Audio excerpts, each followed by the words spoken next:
ఈ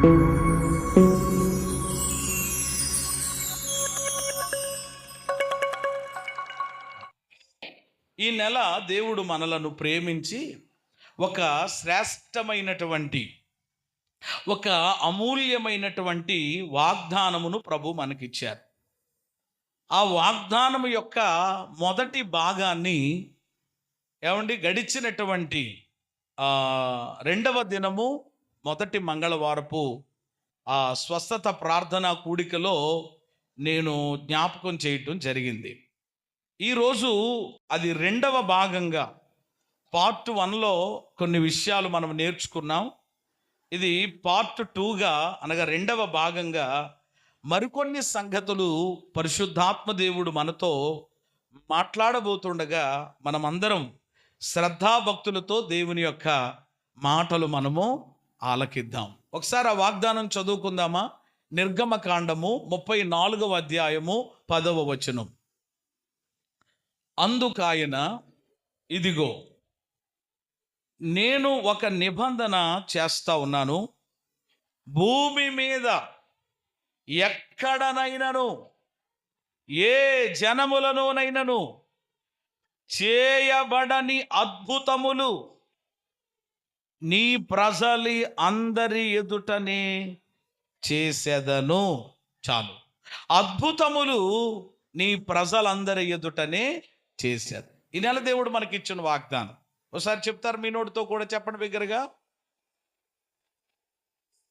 అది ఏం చేస్తారట? అద్భుతములు చేస్తారట. అది కూడా ఎక్కడ చేస్తారు? ప్రజలందరి ఎదుటనే.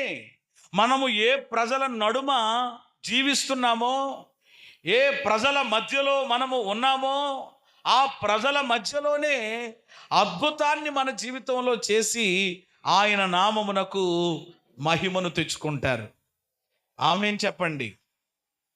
అయితే ఈ వాగ్దానమును గురించి కొన్ని విషయాలు నేను ఆల్రెడీ ఒక వర్తమానమును అందించాను కాబట్టి వివరాలన్నీ మీరు ఆ మొదటి భాగములో ఉంటాయి. మన ఛానల్లో అప్లోడ్ చేయబడింది కాబట్టి మీరు అవకాశం మీకు ఉంటే, వీలుంటే తప్పకుండా మీరు వినవచ్చు. కాబట్టి ఆ విషయాలన్నీ మరలా నేను ఇప్పుడు జ్ఞాపకం చేయట్లేదు. మనము నమ్మి ఆరాధించేటువంటి దేవుడు ఎవరు అని అంటే అద్భుతములు చేసేటువంటి దేవుడు. చెప్పండి, ఏ దేవుడు అండి? నిర్గమకాండము 15వ అధ్యాయంలో ఇశ్రాయేలీలు ప్రజలు గడిచిన వారము మనము ధ్యానించినట్లుగా ఆ ఎర్ర సముద్రమును దాటి వారు యువతలకి వచ్చినప్పుడు వాళ్ళు ఒక గంభీరమైనటువంటి స్తుతి యాగాన్ని దేవునికి అర్పించారు. అందులో 11వ చరణంలో వారు ఇలా అన్నారు, యెహోవా వేల్పులలో నీ వంటివాడు, పరిశుద్ధతను బట్టి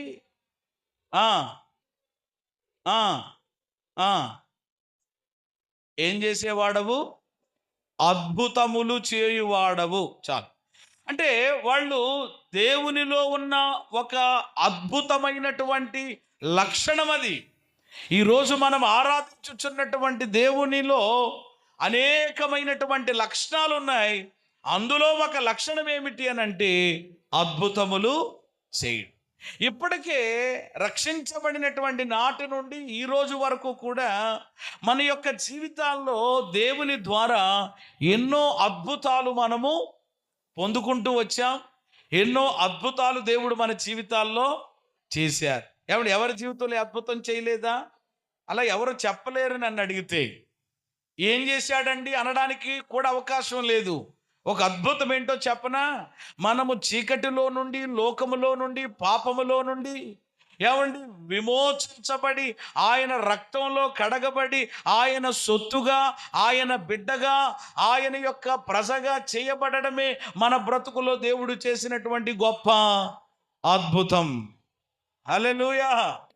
అది ఈరోజు ప్రియమైన దేవుని బిడ్డలారా, బ్రతికి బట్ట కట్టి బైబిల్ చేతపట్టి దైవ సన్నిధిలో సజీవురాలిగా, సజీవుడిగా మనము కూర్చుని ప్రభువుని ఆరాధిస్తూ దేవుని మాటలు వింటున్నామంటే ఇది కూడా దేవుడు మన జీవితంలో చేసిన అద్భుతం.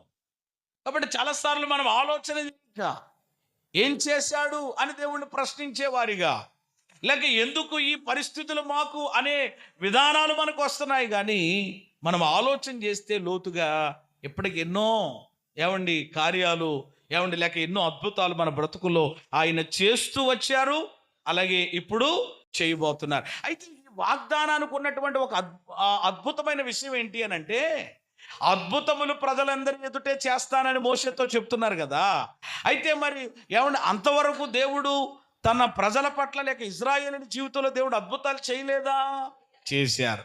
అయితే ఇక్కడ వాగ్దానం ఏంటి అని అంటే, ఈ నెల దేవుడిస్తున్నటువంటి వాగ్దానములో ఉన్న విశేషం ఏమిటి అని గనక మనం ఆలోచన చేస్తే, ఏమండి ఇశ్రాయేలీయుల పట్ల అంతకుముందు కూడా దేవుడు చాలా అద్భుతాలు చేశాడు. ఏంటవి? ఎర్ర సముద్రాన్ని పాయలుగా చేశాడు, మారా నీటిని మధురంగా మార్చాడు, ఆకాశములో నుండి బండలో నుండి అది, ఇవన్నీ ఏంటి?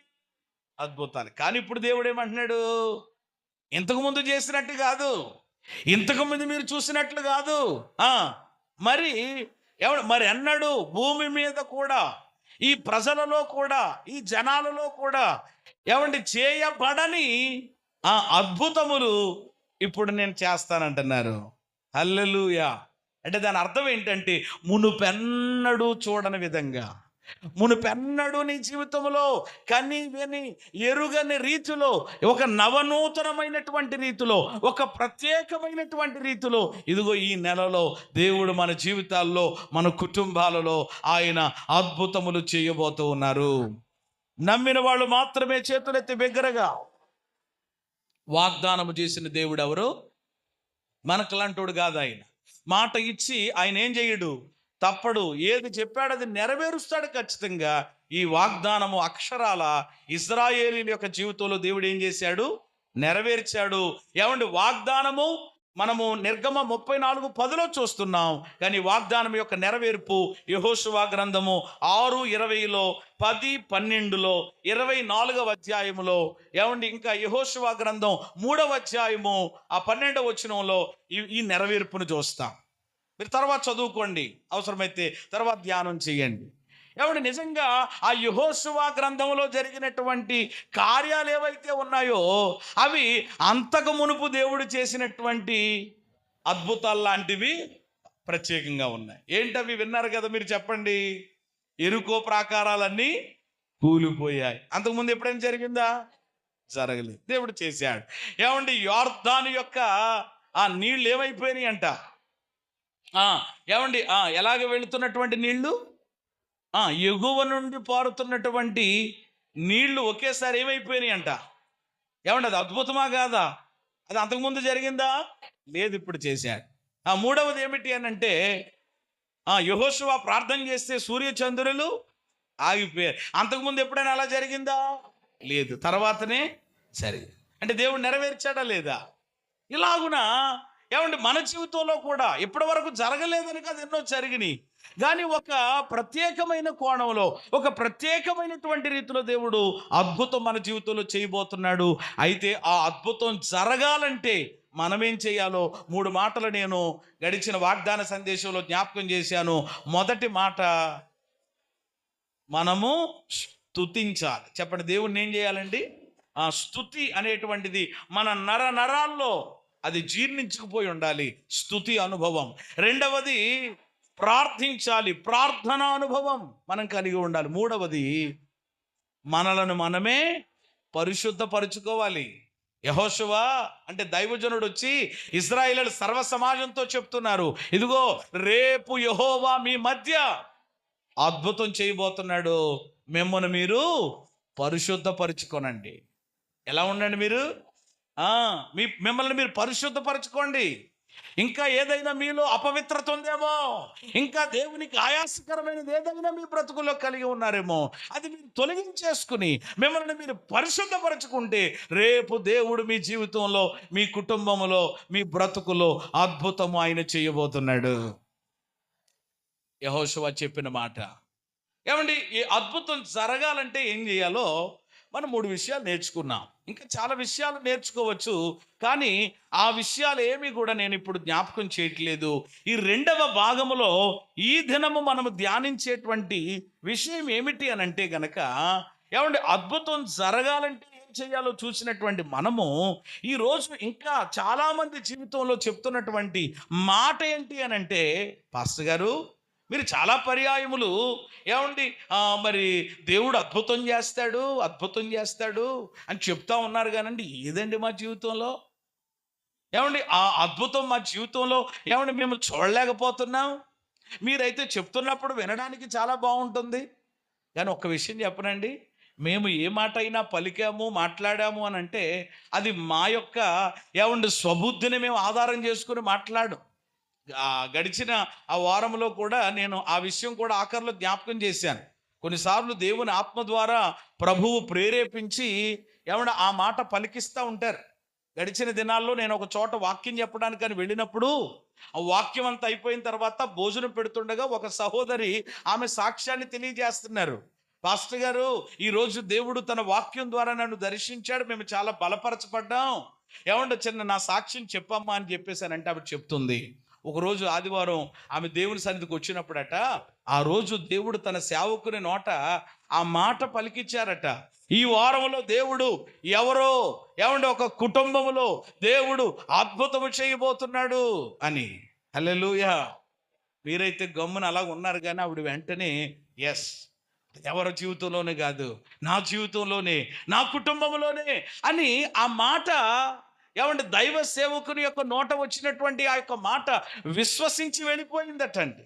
నిజంగా దేవుడు అదే వారంలో నిజంగా వాళ్ళు ఊహించని విధంగా నిజంగా ప్రియమైన దేవుని బిడ్డలారు కొన్ని లక్షల రూపాయలు అనమాట, అది విలువైనటువంటిది, అది మరలా వెళ్ళిందంటే తిరిగి వచ్చేటువంటి అవకాశం లేదు.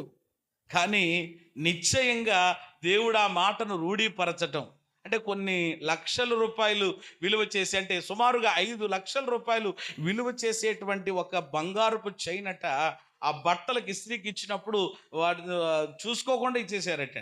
ఏమండి ఇంతకీ విషయం ఏంటి అని అంటే ప్రతిసారి ఇచ్చేటువంటి వ్యక్తి కాదట. ప్రతిసారి అంటే కొత్తగా వచ్చాడట ఒక ఆయన ఆ వీధిలోనికి, ఏమంటే తెలిసినటువంటి వ్యక్తి అనుకో, ఫలానా వాళ్ళు మనకు తెలుసు కదా అనేటువంటి విధానంతో ఏం చేయొచ్చు. కానీ ఇతడు ఎవరనమాట, కొత్తగా వచ్చినటువంటి వ్యక్తి ఆయన కాబట్టి మరి ఇచ్చే ఛాన్సెస్సే ఉండవు అసలు. కానీ ఆ వస్తువు చూడగానే ఫలానా వాళ్ళు కదా అని చెప్పి ఆయన తిరిగి ప్రియమైన దేవుని బిడ్డలు తీసుకొచ్చి అప్పగిస్తే నిజంగా ఆశ్చర్యపోయి ఆ ఆదివారం రోజు నాడు దేవుడు పలికినటువంటి ఆ మాట ఏమండి నిజంగా వారము అవ్వకుండానే ఎవరిస్తారు ఈ రోజుల్లో అసలు? ఏమండి మనం చూస్తున్నాం పరిస్థితులు ఎలా ఉన్నాయో. ఏమండి పోయినటువంటి వస్తువు మరలా తిరిగి దొరకడం అనేటువంటిది ఈ రోజుల్లో మామూలు కష్టం కాదు. అసలు లాక్కే పోతున్నారు ఏమండి పీకుల్లోంచి. అలాంటిది ఏమండి పట్టుకొచ్చి మరలా ఇవ్వడం ఏంటి? ఇది నిజంగా దేవుడు చేసినటువంటి అద్భుతమే అని చెప్పి 5 లక్షల్లో చెప్పండి దశమ భాగం ఎంత తెలియదు మీకు, తీసే వాళ్ళకి తెలుస్తుంది కాబట్టి వెంటనే చెప్తారు. మంద మాట్లాడలేదని అంటే ఆ పరిస్థితిలో మనం ఎప్పుడో వెనక్కి వెళ్ళిపోయినటువంటి పరిస్థితి కాబట్టి ఏమండి 50,000 రూపాయలు మరలా వచ్చే ఆదివారం తీసుకొచ్చి ఏమంటే దేవుని సన్నిధిలో సమర్పిస్తే ఆ 50,000 రూపాయలతోటి అప్పుడు దాకా స్థలం లేదట వాళ్ళకి మందిరానికి, ఆ 50,000 రూపాయలు ఇంకొంత వేసి స్థలము కొన్నారు. ఏమండి ఈరోజు ఈ మందిరం ఎలా నిలబడిందని అంటే ఏమండి దేవుడు నా బ్రతుకులో చేసినటువంటి అద్భుతం ద్వారా నా కుటుంబాన్ని దేవుడు వాడుకున్నాడని ఆమె దేవునిని మహిమపరిచారు. హల్లెలూయా. కాబట్టి దేవుడు తప్పకుండా ఏమండి ప్రియమైన దేవుని బిడ్డలారా, వాగ్దానము చేసినటువంటి దేవుడు నమ్మదగిన వాడు, మాట ఇచ్చి తప్పేటువంటి దేవుడు కాదు గనుక ఈ మాట నేను చెప్పడం లేదు.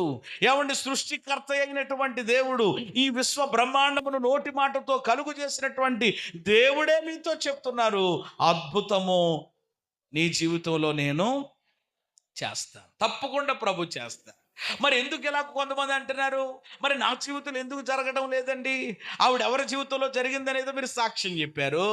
ఇంకా ఇంతకు ముందు కొంతమంది లేచి నిలబడి చెప్పారు. ఇక్కడ కూడా చాలా మంది సాక్ష్యం ఇచ్చేటువంటి వాళ్ళు ఉన్నారు. ఏమండి నా జీవితంలో ఎందుకు అద్భుతం జరగడం లేదు? కారణం ఏంటి? ఈరోజు కొంతమంది ప్రియమైన దేవుని బిడ్డలారా ఈ ఆలోచనలో ఉన్నటువంటి వాళ్ళు కూడా ఉన్నారు. ఎందుకు ఇంకా చాలామంది జీవితాలలో అద్భుతం జరగడం లేదు అని అంటే, అద్భుతం జరగడానికి కారణాలు ఎలాగైతే ఉన్నాయో, అద్భుతం జరగకపోవడానికి కూడా చెప్పండి ఏమున్నాయన్నమాట, కొన్ని కారణాలు. అందుకని నేను దీనికి పెట్టుకున్నటువంటి పేరు ఏమిటంటే, అద్భుతాలు జరగకుండా అద్భుతాలకు కలిగే ఆటంకాలు ఏమిటి. ఈరోజు ప్రియమైన దేవుని బిడ్డలారా, అవి నేను జ్ఞాపకం చేయాలని దేవుని ఆత్మ ద్వారా ప్రేరేపించబడుతున్నాను. నీ జీవితంలో, నీ కుటుంబంలో, నీ బిడ్డల జీవితంలో, నీ భర్త విషయంలో, లేక నీవు ఏ విషయంలోనైతే నువ్వు ప్రార్థన చేసి ఎంతో కాలముగా ఎదురు చూస్తున్నావో, ఆ ఆ కార్యము లేక అద్భుతం నీ జీవితంలో, మన జీవితాల్లో జరగకపోవడానికి కలుగుతున్న ఆటంకాలు ఏంటి? ఆటంకాలు ఏంటో మనం అర్థం చేసుకున్నాం అనుకోండి, ప్రాబ్లం ఏంటో తెలిసిందనుకోండి, చెప్పండి ఏం చేయగలుగుతాం? మాట్లాడరేమ్మా. ఇప్పుడు మీ ఇంట్లో కరెంటు పని చేయట్లేదు. కరెంటు లైట్లు వేస్తున్నారు, ఫ్యాన్ వేస్తున్నారు, కానీ ఏమవట్లేదు. ఫ్యాన్ తిరగట్లేదు, లైట్లు వెళ్ళట్లేదు. అప్పుడు ఏం చేస్తారంటే, ఏం చేస్తారు? పక్కింటి వాళ్ళకి వెళ్తారు ముందు, ఇదిగా కాకేసి కరెంట్ ఉందా? ఉందా, ఎందుకు లేదు? మంచిగా ఉంది. మరి మా ఇంట్లో లేదు, ఎందుకు లేదు? ఏమైంది అంటే, మొత్తం మీద చెప్పండి ఫీజు ఏమై ఉంటుంది? కొట్టేసి ఉంటుంది. అప్పుడు తీసి చూస్తే మొత్తం మీద ఫీజు కొట్టేసింది అనుకో, ఫీజు వేసామనుకోండి అతికించే, మరలా ఏమైంది అంటే, ఇప్పుడు కరెంటు పోయింది, ఆ కరెంటు సప్లై రావట్లేదు అని అంటే దేన్ని మనము ఆలోచన చేస్తాం? ప్రాబ్లం ఏంటో తెలుసుకుంటాం, అంతే కదా. ట్యాంక్ ఉంది పైన, ట్యాంక్ నిండా చెప్పండి సమృద్ధిగా ఏమున్నాయి, కానీ మీరు వాడుకోవడానికి ఓపెన్ చేస్తే ఏం రావట్లేదు. అంటే ఇప్పుడు ఏదో మొత్తం మీద జరిగింది. అప్పుడు ప్లంబర్కి ఫోన్ చేస్తాం, ఎలక్ట్రీషియన్కి ఫోన్ చేస్తాం. అంటే దానికి ఉన్నటువంటి దాన్ని బట్టి, అయ్యా ఇది ఇలా పని చేయటం లేదు ఇలాగా. అప్పుడు ఆయన వచ్చి ఆ ప్రాబ్లమ్ని ఏం చేస్తాడనమాట, సాల్వ్ చేస్తాడు. ఇది ఇక్కడ పట్టేసిందండి, లేకపోతే ఇక్కడ ఏదో అడ్డుకుందండి, ఏదో చెప్పి సంథింగ్ మొత్తం మీద చేస్తాడు. అంతే కదా. అలాగే ఈరోజు కూడా మన ఆధ్యాత్మిక జీవితంలో కూడా, మన దైనందిన జీవితంలో కూడా, ఇంకా మన యొక్క జీవితాల్లో ఆ దేవుని కార్యాలు, ఆ అద్భుతాలు మనం అనుభవించలేకపోవడానికి ఎదురవుతున్నటువంటి ఆటంకాలేంటి, అడ్డుబండలేంటి, అవి గనక మనము తెలుసుకుంటే, వాటిని గనక మనం ఎరిగితే, ఆ ఆటంకాన్ని మనము తొలగించేసుకోగలిగితే, చెప్పండి ప్రాబ్లం ఏమైపోద్ది? సాల్వ్ అయిపోద్ది. సమస్య ఏమైపోద్ది?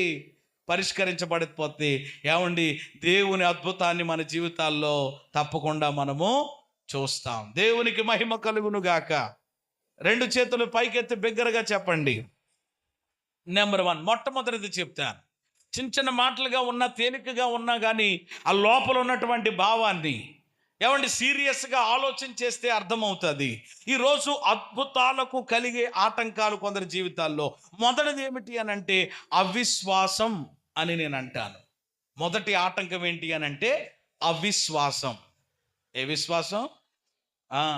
విశ్వాసం ముందు ఏం పెడితే సరిపోయింది? పెడితే ఏమైపోయింది? ఇప్పుడు అవిశ్వాసం అయిపోయింది, అంతే. ఈరోజు చాలామంది జీవితాల్లో, ఇక్కడ ఉన్నటువంటి వారి జీవితాల్లో కూడా అవ్వచ్చండి, అద్భుతమునకు లేక మీ జీవితాల్లో అద్భుతాన్ని పొందుకోలేకపోవడానికి మీలో ఒకవేళ ఈ ఆటంకం ఉందేమో, ఈ అడ్డుబండ ఉందేమో. ఏమిటి అని అంటే అవిశ్వాసం. అవిశ్వాసం అవిశ్వాసం అంటే ఏంటి? విశ్వాసము అద్భుతం మన జీవితంలో జరగకపోవడానికి అండి. విశ్వాసము తగ్గిన, విశ్వాసము లేకపోయినా, అవిశ్వాసం అనేది మనలోనికి, మన జీవితాలలోనికి వచ్చిన అద్భుతము జరగదు. ఈ మాటలు మీరు అర్థం చేసుకున్నారా? విశ్వాసం ఉన్నది కానీ ఆ విశ్వాసము ఒకవేళ తగ్గిన, కొంతమందికి చాలా గొప్ప విశ్వాసం ఉంటుందని, కానీ అదేంటో తెలియదు, కానీ ఆ మునుపొన్న విశ్వాసం ఉండదు. ప్రారంభ దినాల్లో ఉంటుంది చూడండి విశ్వాసం, అది చాలా మందిలో కనిపించటం లేదు. అంటే ఇప్పుడు విశ్వాసం ఏమైనట్టు అనమాట?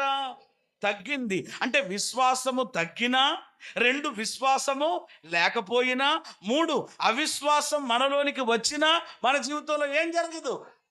అద్భుతం జరగదు. ఈ అవిశ్వాసం అనేది చాలా ప్రమాదకరమైనదండి. ఈ అవిశ్వాసం అనేది ఇది చిన్న విషయం ఏమీ కాదు, ఇది చాలా ప్రమాదకరమైనది. ఇది అద్భుతం మన జీవితాలలో పొందకుండా చేస్తుంది. అద్భుతం మన జీవితంలో జరగకుండా చేస్తుంది. ఇది నేను చెప్పిన మాట కాదు, సాక్షాత్తు మన ప్రభు అయిన యేసయ్య చెప్పారు. మత్తయి సువార్త 13వ అధ్యాయము 58వ వచనాన్ని కనుక చూస్తే, వారి అవిశ్వాసమును బట్టి ఆయన అక్కడ అనేకమైన అద్భుతములు అది ఏం చేయలేదట అమ్మా, ఏం చేయలేదట. మీరు మాట్లాడుతూ ఉండాలి కాస్త. మనం ఆరాధించే దేవుడు, మనం నమ్మిన దేవుడు ఎవరు? అద్భుతాలు చేసే దేవుడు. ఆల్రెడీ ఆయన చేశాడా లేదా? యేసయ్య 33.5 సంవత్సరాలు భూమి మీద జీవించినటువంటి దినాలలో ఎన్నెన్నో అద్భుతాలు యోహాను సువార్తికుడు రాస్తూ చివరిలో అంటాడు, ఏమంటే యేసు చేసిన కార్యములు ఇంకనూ ఉన్నవి, అనేకంగా ఉన్నాయి. వాటన్నిటినీ రాయాలి అని అంటే ఈ భూలోకం కూడా నాకు సాలడం లేదు అన్నాడు సువార్తికుడు. కాబట్టి ఆయన అద్భుతాలు చేసేవాడే. మరి ఇక్కడ చేయలేదట, ఆ ప్రాంతంలో చేయలేదట. ఎందుకని చేయలేదు అని అంటే, ఆయన శక్తి తగ్గిపోయిందా, ఆయన బలము తగ్గిపోయిందా అని అంటే లేదు. మరి ఎందుకు అని అంటే, వారి చదివారా లేదు అక్కడ? మరలా చూసి మరీ చదవండి అవసరం అయితే, బుర్ర అక్కడ వాక్యంలో కంట పెట్టి చూడండి అవసరం. వారి అవిశ్వాసమును బట్టి. దేనిని బట్టి? అది చూసారా? అంటే ఇప్పుడు వారిలో ఉన్న అవిశ్వాసం వారి జీవితంలో అద్భుతం జరగకుండా ఆటంకంగా మారింది.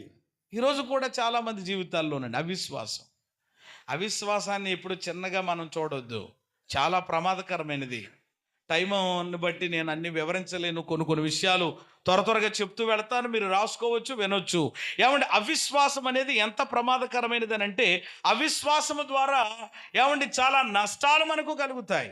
అందులో మొదటి నష్టం ఏంటి అని అంటే, మత్తయి 6:30 ప్రకారం చింత. మత్తయి సువార్త 6:30 ప్రకారం అవిశ్వాసము ద్వారా చింత కలుగుతుంది. మత్తయి 8:26 ప్రకారం భయం కలుగుతుంది. మత్తయి 14:31 ప్రకారం సందేహం. అన్ని మత్తయిలోనే చెప్పాను. అక్కడ ఆ మాటలు చదువుకుంటే మీకు అర్థమవుతుంది. అవిశ్వాసాన్ని బట్టి కలిగేది మొదటిగా ఏంటి చెప్పండి? చింత.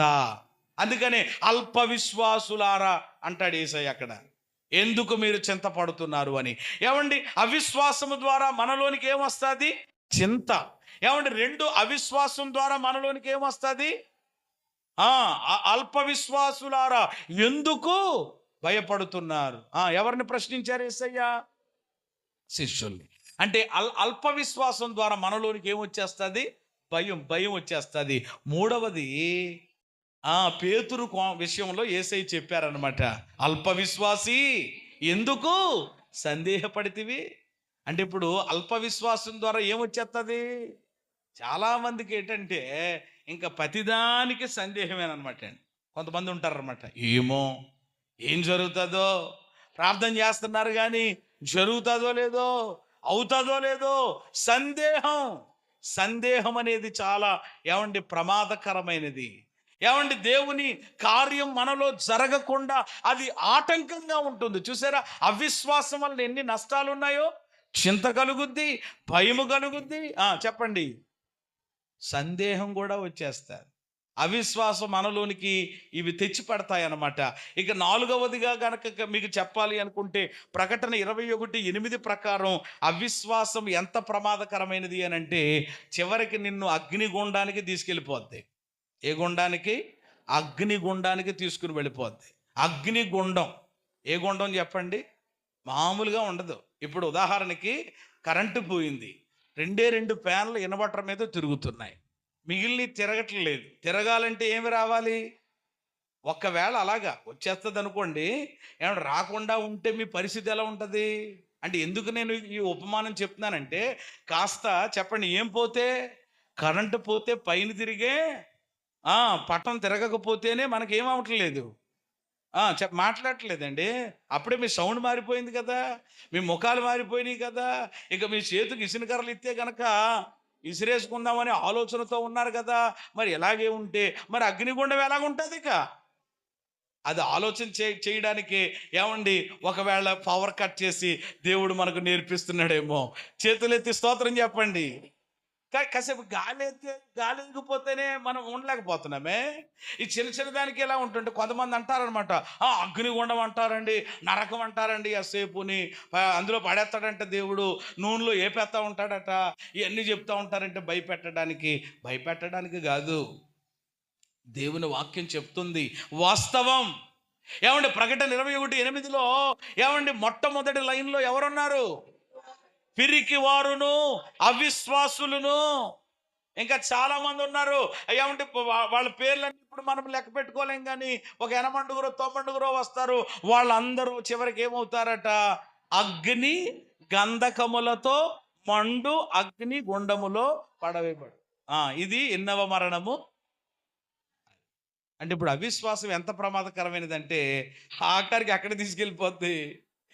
ఏమన్నా నరకానికి తీసుకెళ్ళిపోద్ది. అసలు మనం అందరం ఎక్కడికి వెళ్ళాలని భక్తి, ఎక్కడికి వెళ్ళాలని ప్రార్థనలు, ఆరాధనలు కదా. మరి ఎందుకు అవిశ్వాసాన్ని రాణిస్తున్నావు? ఈరోజు చాలా మంది ప్రియమైన దేవుని బిడ్డలారా, ఎన్ని దేవుని మాటలు విన్నప్పటికీ కూడా, ఏమండి ఎన్ని ప్రియమైన దేవుని బిడ్డలారా కార్యాలు బ్రతుకులో ఏమండి జరుగుతున్నప్పటికీ, చూస్తున్నప్పటికీ, వింటున్నప్పటికీ కూడా ఇంకా చాలా మందిలో అవిశ్వాసం అద్భుతం జరగకుండా మన జీవితంలో ఎలా ఉంటుందో చెప్పండి? ఆటంకంగా. ఈ ఆటంకాన్ని ఏం చేయాలి? మనము తొలగించాలి యేసునామములో. గట్టిగా చేతుల పైకెత్తి స్తోత్రం చెప్పు. చెత్తందనగా త్వరగానే వచ్చేసింది దేవుడు కృపను బట్టి. లేకపోతే దేవుడు తెలుసు అనమాట, అయిపోయిందిరా బాబు, మళ్ళీ వీళ్ళు సరిగా వినరని దేవుడు మన యందు కనికరము చూపారు. రెండవ మాట కూడా చెప్తాను, ప్రార్థనలేమి. రెండవ ఆటంకం. ఒకటి ఏమిటి అనంటే అవిశ్వాసం, రెండవది ఏమిటి అనంటే ప్రార్థనలేమి. ఏలేమి చెప్పండి? ఈరోజు దేవుని మహాకృపను బట్టి మనందరికీ కూడా చెప్పండి, ఏ విధమైనటువంటి లేమి అనేటువంటిది లేకుండా దేవుడు మనకేమిస్తున్నాడు? సమృద్ధినిస్తున్నాడు. దావీదు 23వ కీర్తనలో చెప్పాడు, యెహోవా 23వ కీర్తనలో చెప్పాడని కూడా అంటే 23వ కీర్తన కూడా రావట్లేదంటే ఏం చేయాలన్నమాట? ఈ మైకు తీసుకుని నెత్తి మీద కొట్టాలి. మైకు పోద్దని ఆలోచన చేస్తున్నాను, లేకపోతే ఎప్పుడో. దేవునికి స్తోత్రం కలుగునుగా. ఏమండి ఇలాగే కొంతమంది, మీకు చాలామంది అలాగే అయిపోయారు. అప్పుడే అయిపోతే ఎలాగండి? ఈరోజు 4 గంటల దాకా ప్రభు బల్ల 4 గంటలకి ఇమ్మని దేవుడు ప్రేరేపించాడు రాత్రి.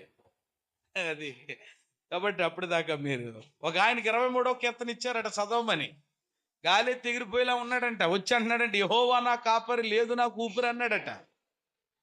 ఏమంటే అలాగే ఈరోజు చాలా మంది ఊపిరి లేనివాళ్ళలాగా, గాలి లేనివాళ్ళలాగా అరడాసిన ఇడ్లీలు బొంబాయి చట్నీ వేసుకుని శుభ్రంగా బొక్కలాడించుకుని బొక్కేసిన తర్వాత కూడా ఏమండి మరి ఉండకపోతే తినలేదా? దేవునికి స్తోత్రం కలుగునుగా. చాలా మంది ఉపవాసం ఉన్నారు భక్తులు, చాలా సంతోషం ప్రియమైన దేవుని బిడ్డలారా. ఏమండి ప్రార్థనలేమి చెప్పండి. ఏలేమి? ఈరోజు దేవుని మహాకృపను బట్టి ఆహారానికి ఏమీ లేదు చెప్పండి, లోటు లేదు. వస్త్రాలకి ఏమండి ప్రియమైన దేవుని బిడ్డలారా, ఇంకా ఆ వస్తువులకి కానీ ఇంకో దానికి లేమి లేకుండా, లోటు లేకుండా దేవుడు ఏమిస్తున్నాడు మనకి? కానీ విచారం ఏంటి అని అంటే, ఈరోజు చాలా మంది జీవితాల్లో, చాలా మంది బ్రతుకులలో అద్భుతం జరగకపోవడానికి ఏమిటి కారణం అంటే ప్రార్థనలేమి. ఏలేమి? ప్రార్థన మాత్రం లేదండి, అన్నీ ఉన్నాయి. ఎందుకనంటే దేవుని కృపను బట్టి దేవుడు అన్నీ అనుగ్రహింపజేశాడు కదా. ఏమండి అన్నీ ఎక్కువైపోతేనంట చెప్పండి ఏమి రాదనమాట. శుభ్రంగా కడుపు నిండింది అనుకో, ప్రార్థన ఏమవుతుంది? నిద్ర వస్తుంది అనమాట. ప్రియమైన దేవుని బిడ్డలారా, కొన్నిసార్లు లేకపోవడం కూడా మనకు చాలా మంచిదే. ఎందుకంటే అవి లేని పరిస్థితులలో మన మోకాళ్ళు చెప్పండి ఏమవుతాయి? వంగుతాయి. మన చేతులు ఏమవుతాయి? పైకి ఎత్తబడతాయి. మన నోరు చక్కగా దేవుడికి ఏం చేస్తుంది? అందుకనే బైబిల్లో ఒక ఆయన, ఆగూర్ అనే ఒక ఆయన ప్రార్థన చేశాడు.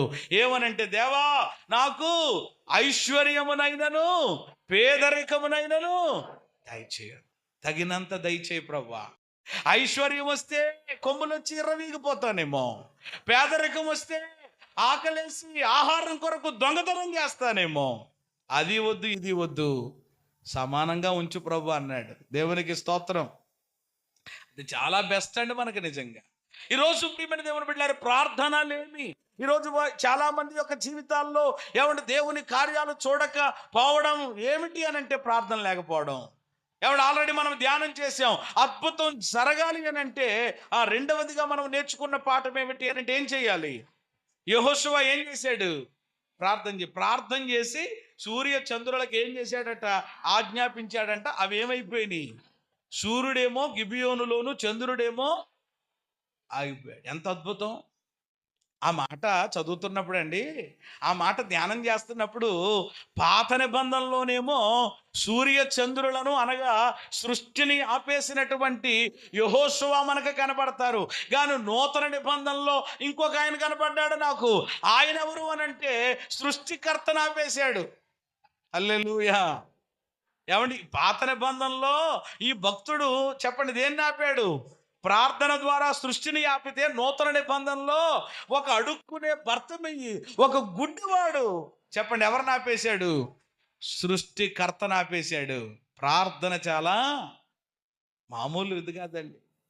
ప్రార్థన చాలా శక్తివంతమైనది. ప్రార్థన వలననే కానీ మరి దేని వలనైనా ఈ విధమైనది పోవుట అసాధ్యమని ప్రభువే చెప్పారు. ఈరోజు ప్రియమైన దేవుని బిడ్డలారా, అద్భుతం జరగట్లేదనంటే చాలామంది ఏం చేస్తున్నారు తెలుసా? వాళ్ళ మీద వీళ్ళ మీద మనుషుల మీద ఆధారపడుతున్నారు. ఎంతకాలం నువ్వు ఆధారపడతావు? అలాగని చెప్పి దేవుని సేవకులుగా మీ అవసరతలు మాకు చెప్పకూడదని కాదు, మేము ప్రార్థన చేయము అని కాదు, చేస్తాం అని. మరి నువ్వేం చేస్తావు? ఒక్కొక్కరు ఏం చేస్తారు? మీరు చెయ్యండి అయ్యగారు ప్రార్థన అండి. ఒక ఆవిడ అంటుందంటే వచ్చి, అయ్యగారు మీరు మామూలు ప్రార్థన చేయకండి, 3 రోజులు ఉపవాసం ఉండి. ఎన్ని రోజులు అట్టండి? 3 రోజులు ఉపవాసం ఉండి బలంగా ఏంటండి. అప్పుడు ఈయన అన్నాడంటే, మరి నువ్వేం చేస్తావమ్మా? నేనేం చేస్తానండి అయ్యారు, షుగర్ కాదండి, బీపీ కాదండి, మీకు తెలిసిందే కదండి. మరి అంటే చూసారా, ఈరోజు చాలామంది ప్రియమైన దేవుని బిడ్డలారా, దైవ సేవకులుగా మీరు చేయమని కాదు, ఎలాగని మీరు చెప్పినా చెప్పకపోయినా, మీరు అడిగినా అడగకపోయినా, ఆ రోజు సమూయేలు చెప్పినట్లుగా మా మట్టుకు మేము మీ కొరకు ప్రార్థన చేయడం మానడం వలన ఏం చేసిన వాళ్ళం అవుతాం. కాబట్టి నేను ఎలాగైనా ప్రార్థన చేస్తాం. కాబట్టి ఈరోజు మరి మీరేంటి? కొంతమంది ఈరోజు సోమరులు అయిపోతున్నారండి. చాలామంది వాళ్ళ మీద వీళ్ళ మీద ఆధారపడి వాళ్ళకి ఫోన్లు చేసి అక్కడికి వెళ్ళి వ్యక్తిగతమైనటువంటి ప్రార్థన అనుభవం ఉండటం లేదు, మోకాళ్ళ ప్రార్థన అనుభవం ఉండడం లేదు, దేవునితో పెనుగులాడడం లేదు. ఎంతకాలం ప్రియమైన దేవుని బిడలారా ఈ విధానము? నీ అంతటా నీవుగా దేవుని యొక్క సన్నిధిలో దేవుని యొక్క పాదములను పట్టుకుని ప్రార్థన చేస్తే దేవుడు ఎందుకు అద్భుతం చేయడండి? తప్పకుండా చేస్తాడు. ఒక విషయం చెప్పనా, ప్రార్థన మనం చేయకపోవడం వలన ఆ అద్భుతము జరగదు, చాలా నష్టం కలుగుతుంది. ఏంటా నష్టం అని అంటే, ఇప్పుడు యెహోషువ ప్రార్థన చేసినప్పుడు సూర్యచంద్రులాగా అక్కడ గొప్ప విజయం వచ్చింది. దానికి ముందు ఒక ఇన్సిడెంట్ జరిగింది బైబిల్లో, అది ఒకసారి చూడాలి మీరు. యెహోషువ గ్రంథం 7వ అధ్యాయము 6వ వచనం నుండి 9వ వచనం దాకా చూస్తే యెహోషువ దేవునికి ప్రార్థన చేస్తాడు. యెహోషువ బట్టలు చింపుకుని సాయంకాలము వరకు నేల మీద ముఖాలు మోపుకుని నెత్తి మీద ధూళి పోసుకుని, అయ్యో ప్రభువా యెహోవా మమ్మును నశింప చెయ్యకు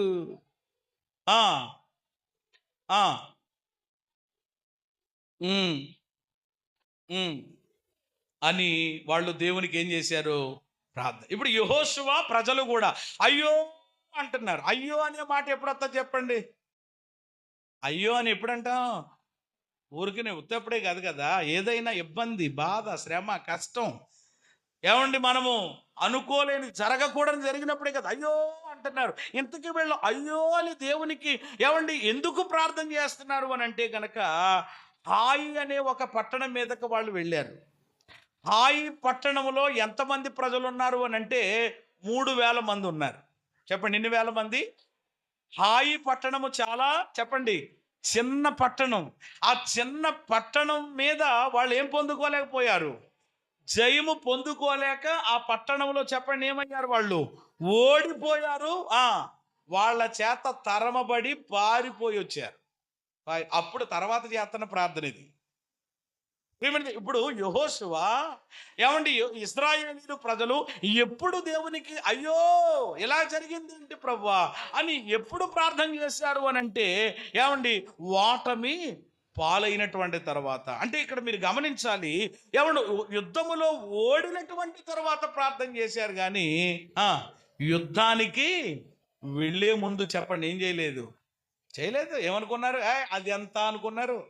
కొన్నిసార్లు మనం కూడా ప్రార్థన అక్కర్లేదు, నేను చేయలేదేంటి, నేను లేనేంటి అని కొంతమంది కొన్నిసార్లు కొన్ని పరిస్థితుల్లో కూడా అనమాట అనిపిస్తుంది, లోపల ఆత్మ ప్రేరేపణ కలుగుతుంది. నేను ఇక్కడికి వెళ్తున్నాను కదా, పాస్టర్ గారి చేత ప్రార్థన చేయించుకుని వెళితే బాగుంటుందేమో, పాస్టర్ గారి చేత ప్రార్థన చేయించుకుని వెళితే బాగుంటుందేమో. ఏమండి, నేను ఒక మాట చెప్పనివ్వండి, మనము వెళ్ళేటువంటి పని అది చిన్నదా పెద్దదా అనేటువంటిది కాదు. సంథింగ్ ఏదైనప్పటికీ కూడా, ఏ పని మీద మనం వెళుతున్నప్పటికీ కూడా ఖచ్చితంగా చెప్పండి ఏం చేయాలి? ప్రార్థన చేసుకుని బయలుదేరాలి. ఒకవేళ అది కొంచెం మరి ఇబ్బందికరమైనది, ఒకవేళ కొంచెం జటిలమైనటువంటిది అనుకోండి, అప్పుడు ఖచ్చితంగా నీ సహాయం సరిపోకపోతే, నీ బలము చాలకపోతే మరొకళ్ళ దగ్గర ఏం చేయాలన్నమాట? ప్రార్థన, చెప్పండి, సహకారం అంటారు, సహాయం అంటారు. నీ బలం చాలట్లేదు, నువ్వు చేసుకున్నావు, ఇంకొకరిని అయ్యా ప్రార్థన చేయి, అమ్మ ప్రార్థన తీసుకుని వెళ్ళడంలో తప్పులేదు. కానీ వీళ్ళు చూశారండి, హాయి పట్టణం అంటే చాలా చిన్నదే. అదెంతరా, ఎరుకో ప్రాకారాలే ఏమైపోయినాయి, మన దెబ్బకు కూలిపోయిన ఇదంతా. ఈరోజు కొన్నిసార్లు ఏమండి, చాలాసార్లు మనం మన స్వబుద్ధిని ఏం చేయడం అంటారు దాన్ని, స్వబుద్ధిని ఆధారం చేసుకోవడం. ఇప్పుడు మరలా వెళ్ళాలా, మాట్లాడితే చెప్పాలా అని ఇలా కూడా కొన్నిసార్లు ప్రియమైన దేవుని బిడ్డలారా, ఏమండి, మనము ఆ విషయాన్ని దేవుడికి చెప్పకుండా, దేవునికి తెలియచేయకుండా మన స్వబుద్ధిని ఆధారం చేసేసుకుని ఏం పర్వాలేదులే యెహోవా ఈరే. ఒక ఆవిడ మోకరించి ఎలా అన్నదంట, అంతా నీకే తెలుసు ఆమెను అన్నదట. అంతా ఆయనకి తెలియకపోతే మీ ఆయనకి ఏమని తెలుసా? ఏమండి, అంతా ఎవరికి తెలుసట? అంటే ఈవిడ ఏం చేయలేక, ప్రార్థన చేయలేక, బద్ధకం, ఒళ్ళు అంగక, అంతా నీకే తెలుసు ప్రభా, యేసు నామములో అడుగుచున్నాను, చిన్న ప్రార్థన అంతే. ఇలాగా ఈరోజు చాలామంది ఏమండి, ప్రార్థనలేమి, ప్రార్థన కరువు, ప్రార్థన ఉండడం లేదు, చాలా ఉంటున్నాయి. ఇంకా అవన్నీ చెప్పారనుకోండి, మళ్ళీ ఎక్కడ మీరు కళ్ళు తిరుగుతారో. నేను అవన్నీ కూడా చెప్పట్లేదు ఇక. ఏమండి, నేను అంటాను, ప్రార్థన చేయడం మానేసి నీకు వేరే ఏ ప్రయత్నాలు చేసినా ఏమాత్రం మన జీవితంలో ఏం జరగదు చెప్పండి. అది దేని వలన అద్భుతం జరుగుతుంది? ప్రార్థించుట ద్వారానే.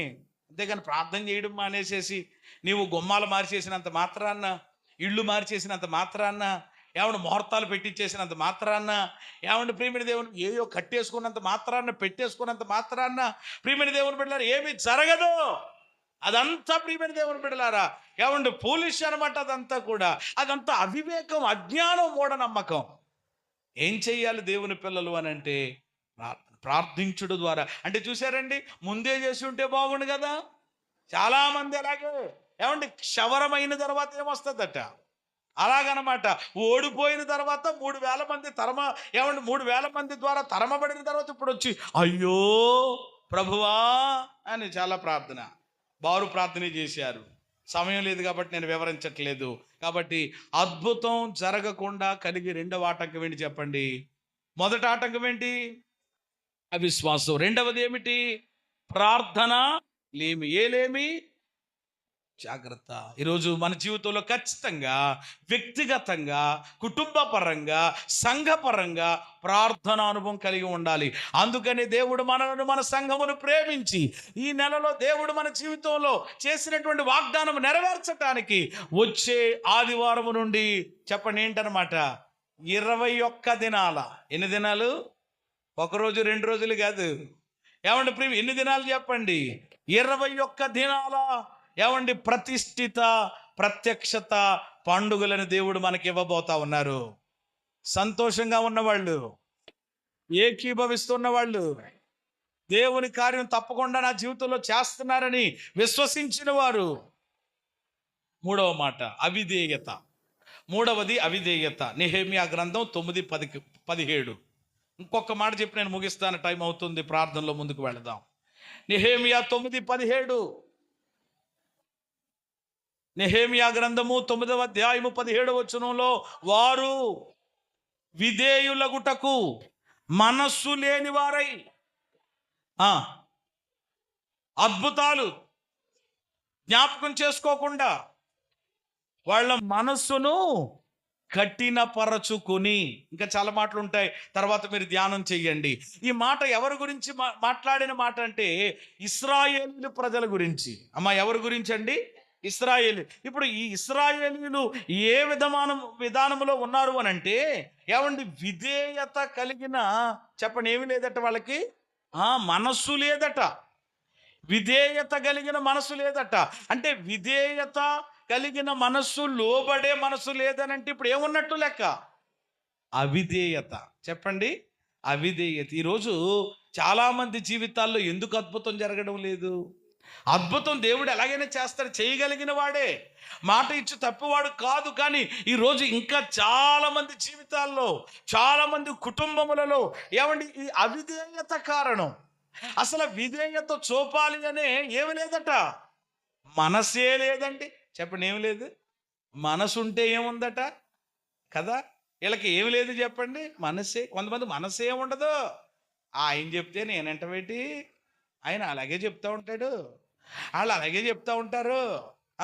మన దారి మనది, మన బాట మనది, మన విధానం మనది. చెప్పండి, అంటే దేవుడు ఎన్ని కార్యాలు చేసినా, అడుగడుగున అద్భుతాలు వారి జీవితంలో చేస్తూ వచ్చినప్పటికీ కూడా దేవుని ఎడల ఇశ్రాయేలీని ప్రజలు ఏం చూపించలేకపోయారు? ఇది అలాగే ఈరోజు కూడా ఇంకా చాలా మంది జీవితాల్లో కూడా మరొక అద్భుతం ఏమండి నీ జీవితంలో అనుభవించలేకపోవడానికి గల కారణము ఏమండి నీలో ఉన్న అవిధేయతేమో. ఒక్కసారి గమనించు, ఆలోచించు. అవిధేయత అద్భుతం జరగకుండా ఆపుతుంది. అవిధేయత ఏం జరగకుండా ఆపుతుంది? అద్భుతం జరగకుండా ఆపుతుంది. అవిధేయత అంటే ఏంటి అసలు? అవిశ్వాసం గురించి, ప్రార్థన లేమి గురించి ఆలోచించినటువంటి మనము మరి అవిధేయతల గురించి కూడా ఆలోచన చేయాలి. అవిధేయత అంటే ఏమిటి? సింపుల్గా మీరు చెప్పే సమాధానం విధేయత లేకపోవడం అని. ఏమంటే అది మామూలుగా తెలిసినటువంటిదే. కానీ మనము ఆలోచన చేసి చూస్తే అవిధేయతనంటే తెలిసి తప్పు చేయడం అన్నమాట. అవిధేయత అంటే తెలిసి తప్పు చేయడం. అది తెలుసు, నీకు అది తెలుసు, అది వాక్యానుసారమైనటువంటిది కాదు అని తెలుసు, అయినా అక్కడికే వెళతావు. అది దేవుని యొక్క చిత్తము కాదు అని తెలిసింది, అయినా అదే చేస్తావు. ఏం పర్లేదులే, ఎన్ని తలచినా ఏది అడిగినా జరిగేది అని పాట పాడేసేసి తొంతంతా నువ్వు జరిగిస్తూ ఉంటావు. ఈరోజు తెలిసి చేయడం, ఇప్పుడు బైబిల్ అయినా లేక మనమైనా మనందరికీ తెలుసు. ఏమండి, తెలియక చేసినటువంటి దానికి ఏమండి దేవుని దగ్గర ఏముందట?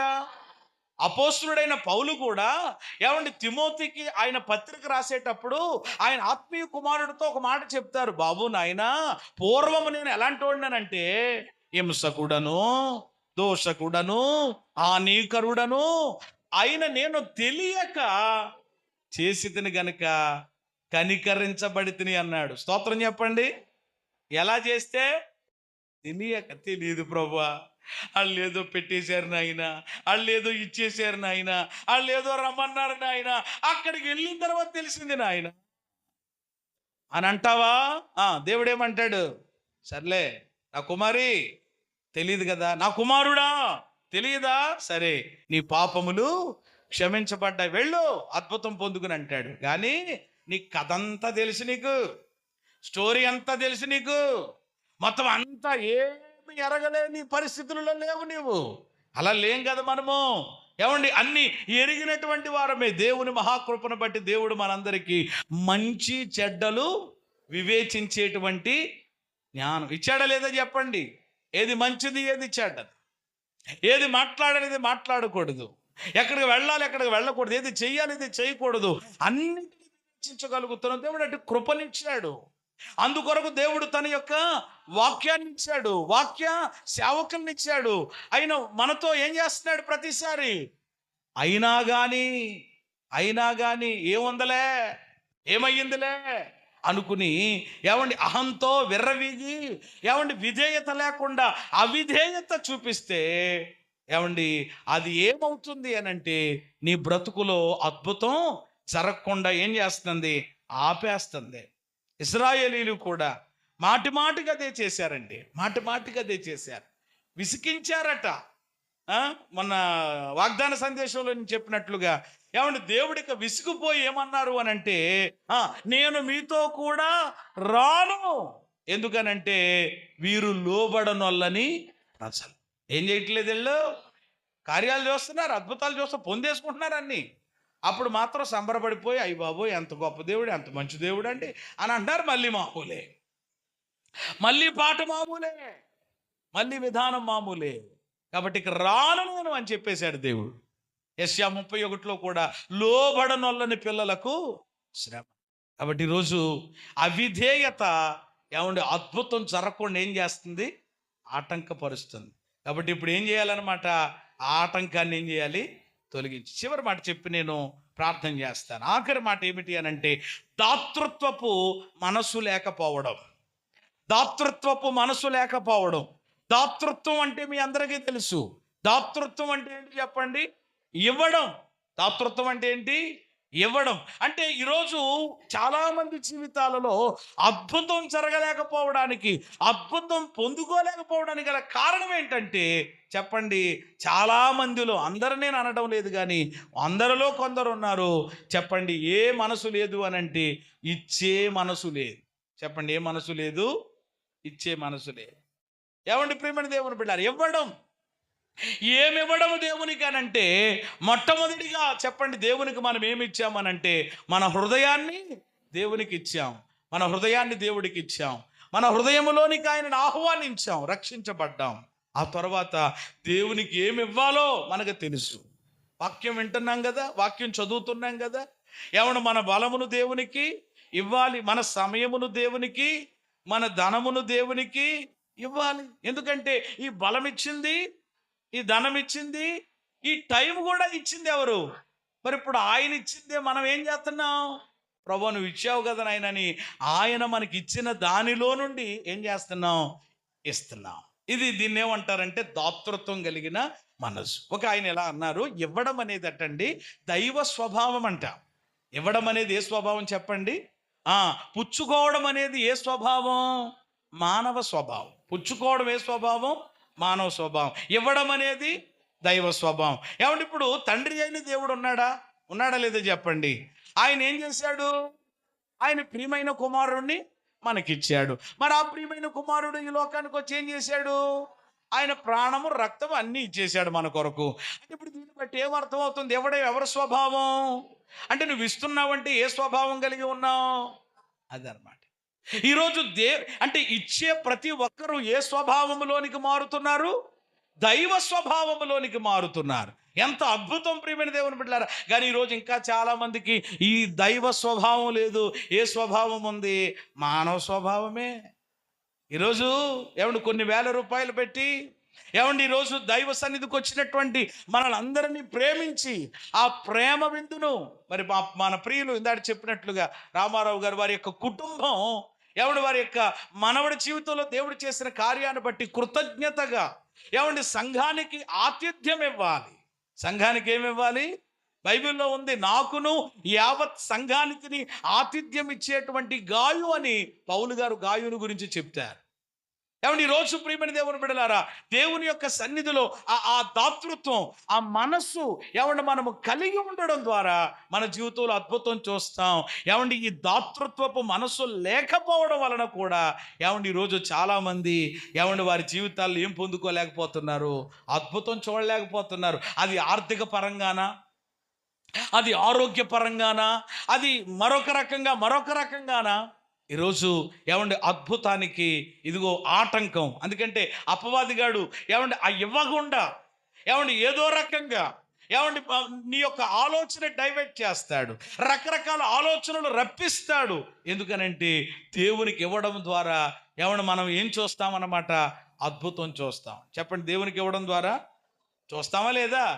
ఏదో నమ్మలేనట్లుగా ఏదో డౌట్ఫుల్గా చెప్తున్నారేంటి? ఏమండి ప్రత్యక్షంగా మరలా నేను బైబిల్ తీసి చదివించక్కర్లేదు. యోహాను సువార్త 6వ అధ్యాయంలో ఏమండి యేసయ్య ఒక అద్భుతం చేశారు. ఏంటి అద్భుతం అని అంటే 5 రొట్టెలు 2 చేపలు, 5 రొట్టెలు 2 చేపలు. అక్కడ ఉన్న ప్రజలు ఎంతమంది? ఎంతమంది? కేవలం పురుషులే 5,000 మంది. స్త్రీలు పిల్లల్ని లెక్క పెట్టలేదు. ఏమంటే వాళ్ళని కలుపుకుంటూ కొన్ని వేల మంది ఉంటారు. వాళ్ళందరూ తినగా ఎన్ని గంపలు మిగిలినాయి? దాన్ని ఏమంటారు? మాట్లాడడం లేదు. దాన్ని ఏమంటారు? ఎప్పుడైనా అలా జరిగిందా మీకు? 12 గంపలు మిగిలిపోయినాయండి అని. ఏమండి అద్భుతమే కదా మరి.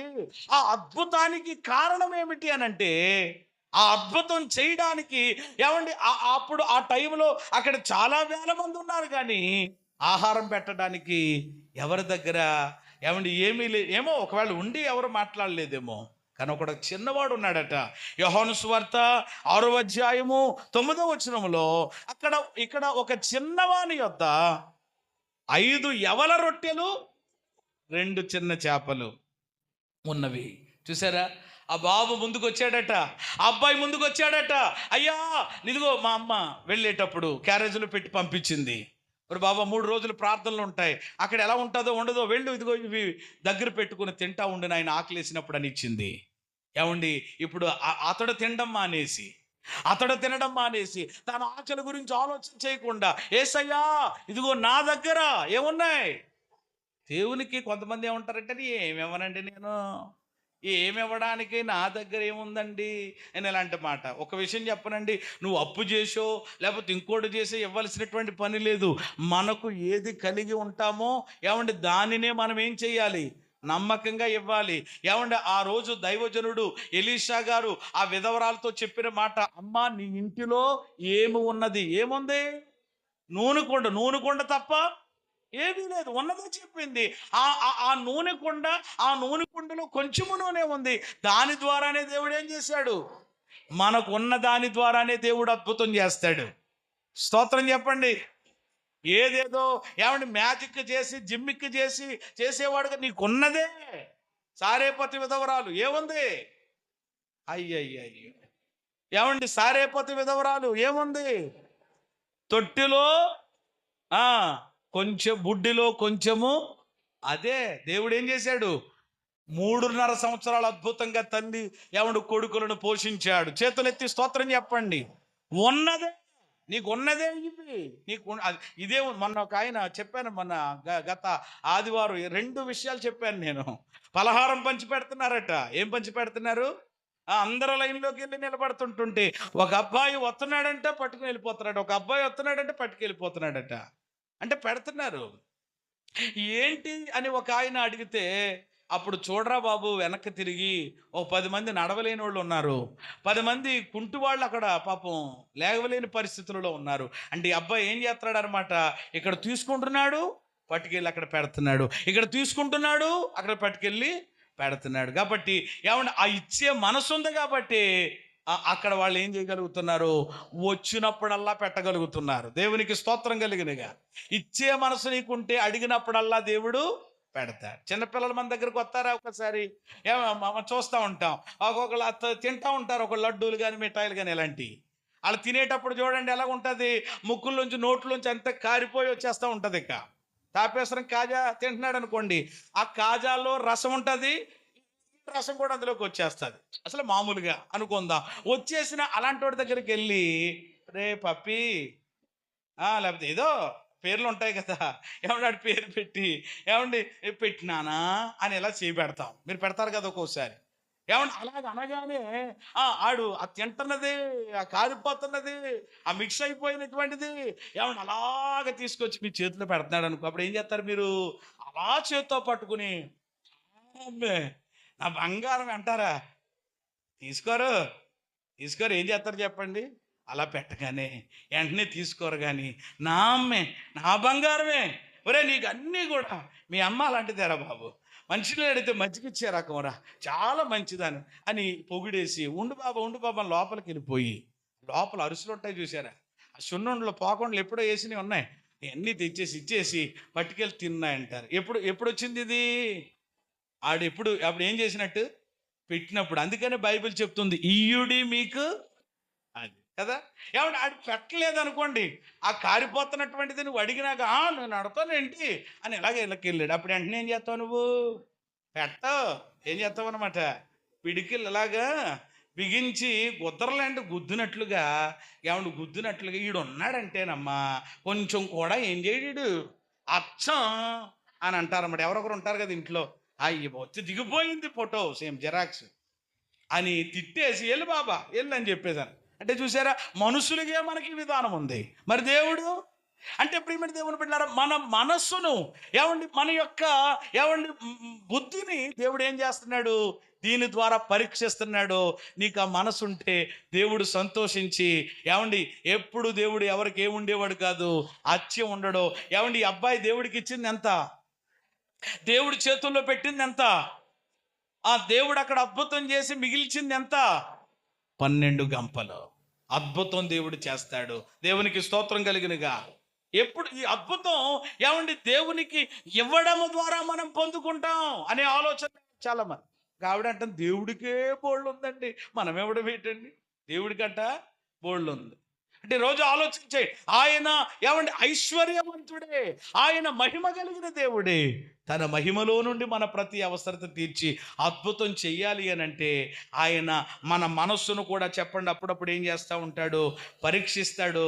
ఏమండి ప్రియమైన దేవుడు, కొంతమంది అండి నిజంగా లేని పరిస్థితులలో కూడా ఏమండి దేవుని కొరకు ఏమండి ఇచ్చినటువంటి వారు, సాహసమైనటువంటి కార్యములు దేవుని కొరకు చేసినటువంటి వాళ్ళు చాలామంది చరిత్రలో ఉన్నారు. అలాగే మన సంఘంలో కూడా ఉన్నారు.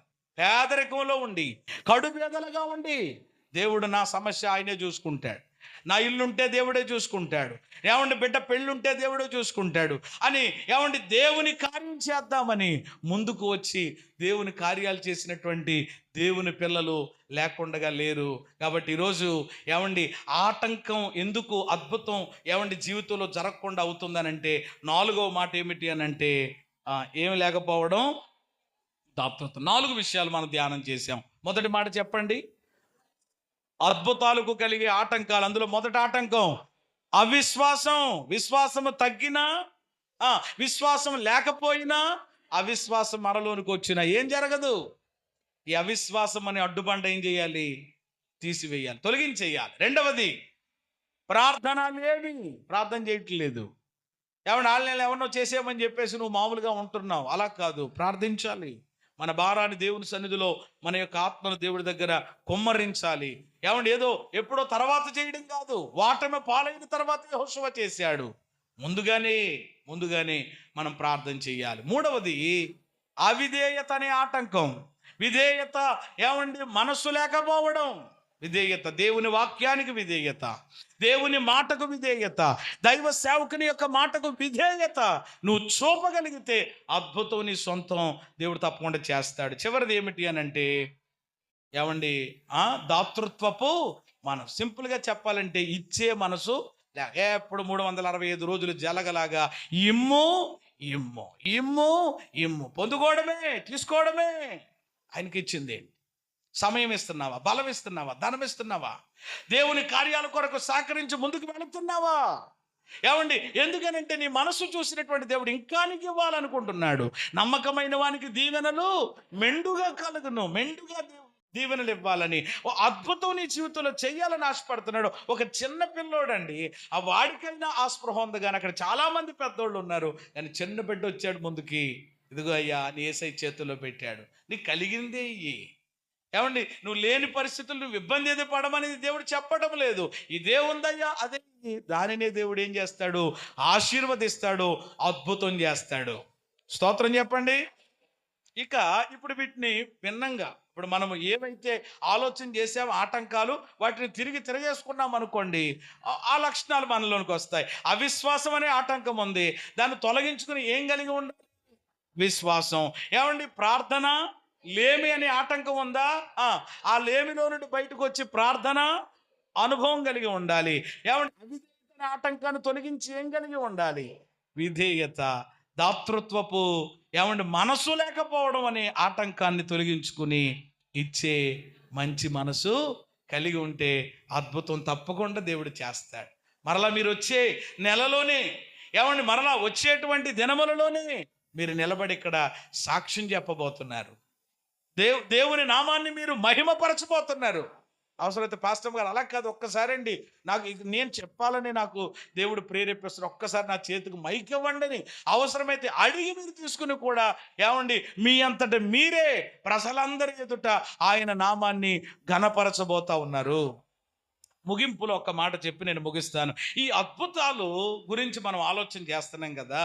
ఏమండి ఈ అద్భుతం జరగడం ద్వారా ఏంటి అసలు, ఎందుకు అద్భుతం జరగాలి? అద్భుతాలు ప్రజలందరి ఎదుట చేస్తానన్నాడు.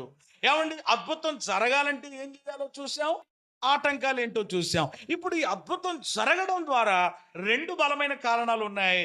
జస్ట్ వాటిని జ్ఞాపకం చేసి ముగిస్తాను.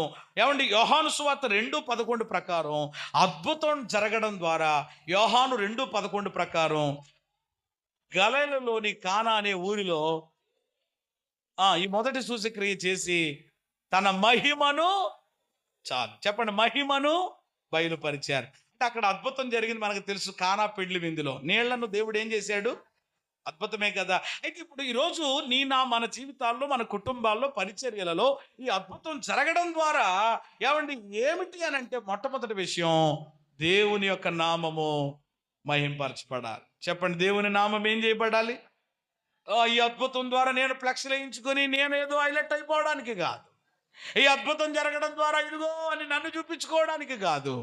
ఈరోజు మనందరి జీవితాల్లో, మన కుటుంబాల్లో, పరిచర్యలలో ఏమండి అద్భుతాలు జరగడం ద్వారా యేసయ్య నామమే మహిమపరచబడును గాక.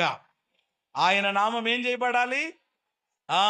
చుట్టూ ఉన్నటువంటి అన్యజనులు యెహోవా వీరి కొరకు గొప్ప కార్యములు చేశానని చెప్పుకోవాలి. దాని ద్వారా దేవుని నామము, మొన్నెవరో చెప్తున్నారు, నిజంగా ఆవిడ చనిపోయే పరిస్థితి అట్టండి, అసలు బతకడానికి అవకాశాలు లేవట. మొన్నే శుక్రవారం బ్రదర్ చెప్తున్నారు, ఒక సహోదరి గురించి ప్రార్థన చేయమని ఆయన చెప్తా ఉండేవారు ప్రతి శుక్రవారం ప్రార్థనకు వచ్చినప్పుడు. ఏమంటే ఆవిడ గురించి ప్రార్థన చేస్తున్నాం, దేవుని కృపను బట్టి దేవుడు ఎంత అద్భుతం చేశాడు అని అంటే ఇక్కడే సిడిఆర్ డాక్టర్ గారే. నిజంగా ఈరోజు ఈమె బ్రతికి ఉందనంటే ఏమండి ఈమె ఎవరిని నమ్ముకొని ఉన్నదో, ఏమండి ఈమె నమ్ముకున్నటువంటి దేవుడే ఈమె పట్ల అద్భుతం చేశాడని ఆ డాక్టర్ గారే ఒప్పుకున్నారంట. స్తోత్రం చెప్పండి. చూసారా? అంటే డాక్టర్ గారు కాబట్టి ఆయనకు అన్నీ తెలుసు. ఆమె యొక్క ఆరోగ్య స్థితి గమనించినప్పుడు అప్పుడు అసలు బ్రతకడానికి అవకాశాలు లేవు. కానీ ఈరోజు ఆమె బ్రతికి ఆరోగ్యవంతురాలుగా ఉందనంటే ఎవరు చేసిన కార్యం అది? శారదమ్మ గారని గడిచిన దినాల నుంచి ప్రార్థన చేస్తున్నాం మనం. ఆవిడ ఐసీయూలోకి వెళ్ళిపోయింది, వెంటిలేటర్స్ మీదకి వెళ్ళిపోయింది. ఇక ఎమర్జెన్సీ, ఇంకా ఎలాంటి పరిస్థితి అంటే ఇంకా చనిపోతుంది అనే ఆలోచన. కానీ దేవుని సన్నిధిలో ప్రార్థన చేయడం మొదలుపెట్టాం.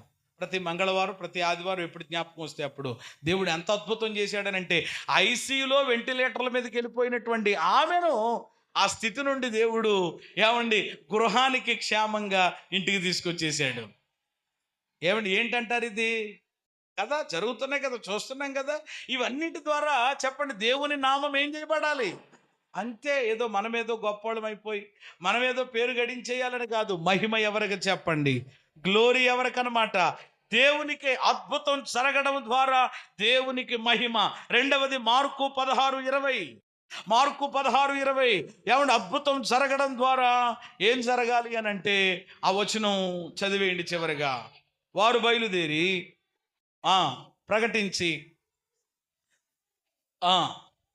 వెను వెంట జరుగుచూ వచ్చిన సూచక క్రియల వలన వాక్యము స్థిరపరుచుచుండెను. చాలు. ఏమంటే ఇప్పుడు అద్భుతం జరగడం ద్వారా రెండవది ఏమిటి అని అంటే దేవుని వాక్యం స్థిరపరచబడుతుంది. ఒకటి, దేవుని నామము మహింపరచబడుతుంది. రెండు, దేవుని వాక్యం స్థిరపరచబడుతుంది. వాక్యం అంటే ఏంటి? దేవుని మాటే కదా. ఆ దేవుని మాట చెప్పండి ఏం చేయబడ్డానికి? స్థిరపరచబడడానికి. ఆల్రెడీ ప్రారంభంలోనే చెప్పాను, వాగ్దానం చేసిన దేవుడు ఎవరండి? ఈ నెల దేవుడు మనకు వాగ్దానం చేస్తున్నాడు. అద్భుతములు, అద్భుతం కాదు, అద్భుతములు నీ ప్రజలందరి ఎదుటనే చేసి వాగ్దానం ఇచ్చిన దేవుడు ఇశ్రాయేలు జీవితంలో ఏం చేశాడు?